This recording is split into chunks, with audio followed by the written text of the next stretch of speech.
जय श्री महाकाल भावानो. तर आज आहे माझा मिनी लॉकचा डे 5. तर सकाळी उठल्यानंतर सगळ्यात पहिले यार दूध वगैरे आणलं होतं आणि घरीच चहा केली. खूप दिवस झाले गाडी काही काढली नाही होती म्हणून गाडीची थोडी चक्कर वगैरे मारून आणली. घरी आल्यावर थोडीशी भूक लागेल सारखं झालं होतं म्हणून रोस्टेड चण्याचा वगैरे शेक केला. आता अवतार खूपच खराब झाला होता म्हणून दाढी कटिंग करण्यासाठी गेलो तर भैयानी मला फार बारबीच करून टाकलं इथं. घरी आल्यानंतर थोडं फ्रेश वगैरे झालो आणि बाहेरून येतानाच ढोकळ्याचं पीठ वगैरे घेऊन आलं होतं इन्स्टंट ढोकळ्याचं.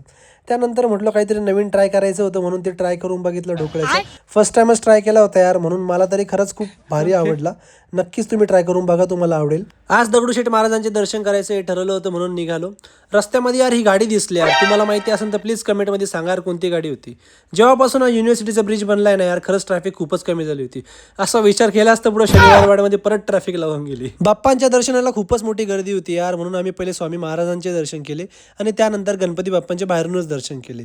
आता भूक खूपच लागली होती यार म्हणून एफसी रोडचे आम्ही मसाला आप्पे ट्राय केले. तुम्ही पण ट्राय करून बघा, खरंच खूप टेस्टी.